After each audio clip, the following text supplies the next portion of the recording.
Good evening दोस्तों, मेरे channel unique education India में आपका स्वागत है। दोस्तों, जो भी इस चैनल पर पहली बार है तो चैनल को सब्सक्राइब कर ले नए नए अपडेट के लिए। दोस्तों, आज मैं आपको बताऊंगा कि जो आरएसएम एसएसबी एलडीसी 2018 है, इसमें जो 110-11 डिपार्टमेंट स्टूडेंट्स को दिए हैं, तो उनकी यदि परिवेदना फॉर्म भरना है तो कैसे अप्लाई करेंगे, उनका क्या प्रोसेस होगा, उनकी क्या कमेटी बनी है। तो दोस्तों, मैं आज आपको ये बताना चाहूँगा। उससे पहले दोस्तों, जब आपको विभाग दिए गए थे तब एक इन्फॉर्मेशन आई थी। उस इन्फॉर्मेशन के अनुसार लिखा है कि वेंकटेश्वरन ने उनका कहना है कि अगर विभाग आवंटन को लेकर किसी को कोई आपत्ति है तो वह अपनी परिवेदना विभाग में प्रस्तुत कर सकता है। सरकार की ओर से गठित एक कमेटी इन परिवेदनाओं को देखेगी। तो कहने का मतलब दोस्तों ये हो गया कि जो परिवेदना फॉर्म है, आप कब अप्लाई कर सकते हो। ये दोस्तों जब सारी की सारे जब एलडीसी 2018 के 110-11 डिपार्टमेंट है, जब ज्वाइनिंग दे देंगे कम्प्लीटली, उस समय आपको परिवेदना फॉर्म है वो अप्लाई करना होगा और अप्लाई करके विभाग में देना होगा। उसके बाद में ये प्रोसेस होगा। तो दोस्तों, परिवेदना से दो टाइप के फ़ायदे हैं। एक तो आपका डिस्ट्रिक्ट चेंज हो सकता है, दूसरा आपका विभाग भी बदल सकता है। तो याद रखना दोस्तों, जो विभाग है वो बदलना थोड़ा सा मुश्किल रहता है, लेकिन जो ज़िला है वो आराम से बदल जाएगा, कोई दिक्कत नहीं है।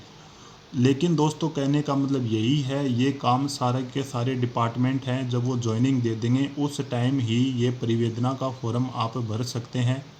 उसके बाद में दोस्तों, मैं शिक्षा विभाग की यदि बात करूं, उसका परिवेदना का फॉर्म कब होगा, कब अप्लाई हो सकता है, ये आपको मैं बताता हूं।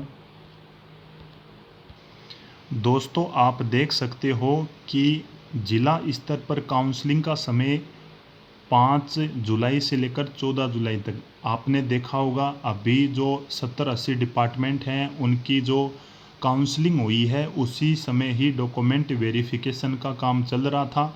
तो दोस्तों, ज़िला स्तर पर जो काउंसलिंग होगी, जैसे कि डिस्ट्रिक्ट में डीओ ऑफिस है, वहाँ पर ही डॉक्यूमेंट वेरिफिकेशन का काम होगा।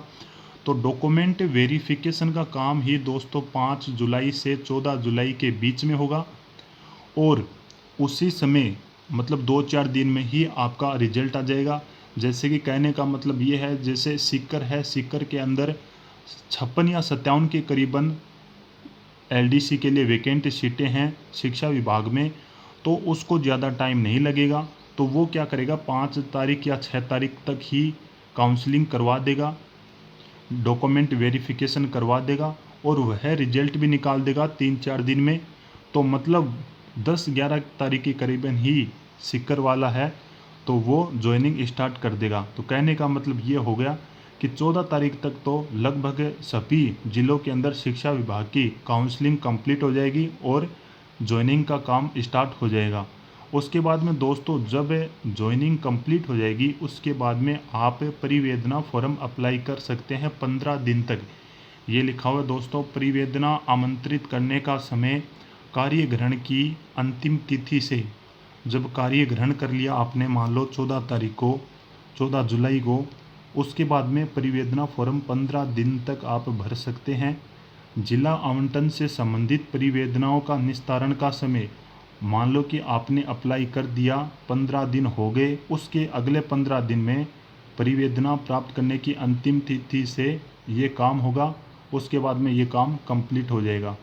तो दोस्तों, कहने का मतलब यही है, जो परिवेदना है शिक्षा विभाग की यदि मैं बात करूं, तो ज्वाइनिंग के 15 दिन में फॉर्म भरे जाएंगे, उसके अगले 15 दिन में काम कंप्लीट हो जाएगा।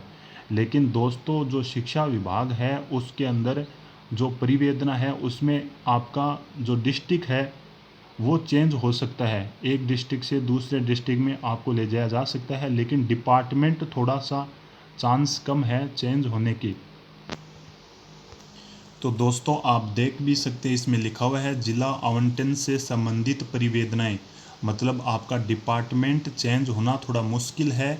जिला आवंटन से संबंधित जो परिवेदना है ये तारीख लिखी हुई है, मतलब आपका डिस्ट्रिक्ट चेंज हो सकता है लेकिन डिपार्टमेंट थोड़ा चेंज होना मुश्किल होगा। उसके बाद में दोस्तों, शिक्षा विभाग के अलावा और जो भी डिपार्टमेंट बच गए 109-10 के करीबन, उनमें भी क्या होगा, जो डिपार्टमेंट हैं वो थोड़े चेंज होने मुश्किल हो जाता है, लेकिन डिस्ट्रिक्ट चेंज हो जाएंगे कोई दिक्कत नहीं। लेकिन ऐसे नहीं कि कुछ डिपार्टमेंट पर्टिकुलर एक ही ज़िले में हैं तो उनका थोड़ा मुश्किल हो जाएगा। उनके तो केवल डिपार्टमेंट ही चेंज होंगे तो ही फ़ायदा होगा, क्योंकि वो डिस्ट्रिक्ट में एक ही डिस्ट्रिक्ट में हैं तो डिस्ट्रिक्ट तो उनका चेंज होगा नहीं, उनका केवल डिपार्टमेंट चेंज हो सकता है। वो भी उस कंडीशन में दोस्तों जब सीटें वैकेंट रह जाती हैं, क्योंकि दूसरे जैसे कि ग्रेड सेकंड है तो इनकी भी ज्वाइनिंग देंगे, तो कुछ एलडीसी हैं तो उधर की साइड में चले जाएंगे, सिलेक्टेड हैं तो ऐसे करके पद खाली हो जाएंगे, तो डिपार्टमेंट भी चेंज हो सकते हैं, कोई दिक्कत नहीं। अब दोस्तों मैं बात करता हूँ कि जो फॉर्मेट होगा वो कैसा होगा। तो दोस्तों जो शिक्षा विभाग है जो फॉर्मेट जारी करेगा वही फॉर्मेट सारे के सारे डिपार्टमेंट ले सकते हैं, क्योंकि जो फॉर्मेट है वो सेम है, उसमें कोई दिक्कत नहीं। फॉर्मेट भरने के बाद में जब दोस्तों आप जमा करवाओगे, जमा कराना कहाँ पे है, तो प्रशासनिक सुधार विभाग में जमा करवाना पड़ेगा आपको, शिक्षा विभाग को छोड़कर। और जो भी डिपार्टमेंट बच गए उनको प्रशासनिक सुधार विभाग में भेजना पड़ेगा। वो क्या करेंगे, एक कमेटी बैठेगी और कमेटी डिसाइड करेगी किस हिसाब से परिवेदना फॉर्म आपके देखने हैं, क्या करना है क्या नहीं करना। अभी तक कोई कमेटी गठित नहीं की गई है, इसीलिए परिवेदना का कोई फॉर्मेट नहीं आया या फिर कोई गाइडलाइन नहीं आई है। तो ये आएगी जब सभी की ज्वाइनिंग हो जाएगी, उसके बाद में ये आएगी। और जो फॉर्मेट होगा वो शिक्षा विभाग का फॉर्मेट होगा, सेम टू सेम फॉर्मेट ही अन्य अलग जो विभाग है उनका होगा, और आप फॉर्म भर सकते हो फिर। धन्यवाद दोस्तों।